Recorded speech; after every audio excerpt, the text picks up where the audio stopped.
আসসালামু আলাইকুম রহমতুল্লাহি ওবরাকাতুহু। কাছে কিংবা দূরে যেখানে বসে আমার এই চ্যানেলটি দেখছেন, আপনাদের সবাইকে জানাচ্ছি আমার পক্ষ থেকে সাদর সম্ভাষণ ও উষ্ণ অভিনন্দন। বরাবরের মতো আরও একটি ভিডিও নিয়ে আজকে আমি আপনাদের সামনে উপস্থিত হলাম।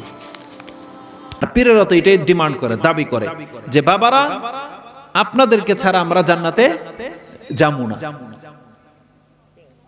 আচ্ছা, আপনি কি মনে করেন সেই দিনে এই ওয়াদাটা মনে থাকবে তার?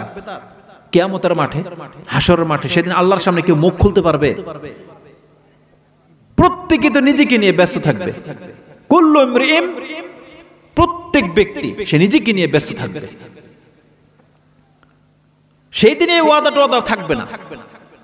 আরে যেখানে পীর তো দূরের কথা, যে আপনার সব থেকে কাছের, যে দুনিয়াতে নিজে আগুনে পড়ে যাবে কিন্তু আপনার গায়ে আগুন লাগতে দিবে না, এমন সঙ্গী নাই আপনার?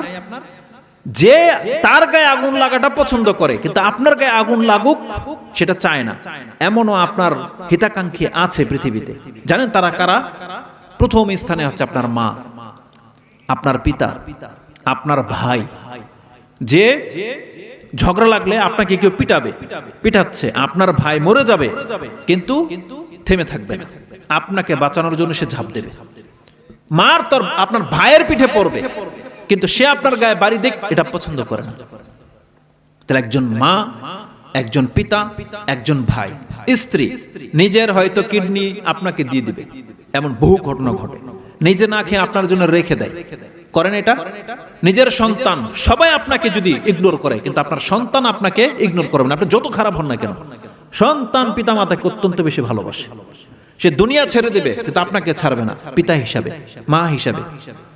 তাহলে যারা একেবারে রক্তের কাছের, যারা আপনাকে আপনার জন্য সবকিছু উজাড় করে দেয়, আপনার চিকিৎসার জন্য কি না কি করে, আল্লাহ বলেছেন বান্দা এই যে রক্তের সম্পর্কের যে লোকগুলো আছে না, সেই দিন কিয়ামতের মাঠে ইয়াউমা ইয়াফিরুল মারউ মিন আখি, সেই দিন একজন ব্যক্তি তার ভাই থেকে পলায়ন করবে।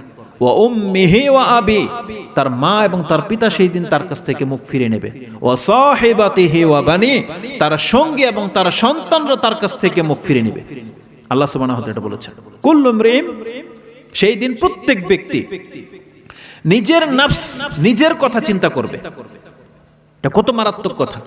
এখানে কিন্তু আল্লাহ সুবহানাহু ওয়া তাআলা কোনো আলেমের কথা আর কোনো পীরের কথা, কোনো নবীর কথা বলেন না, কারণ এটা তো অনেক দূরের সম্পর্ক।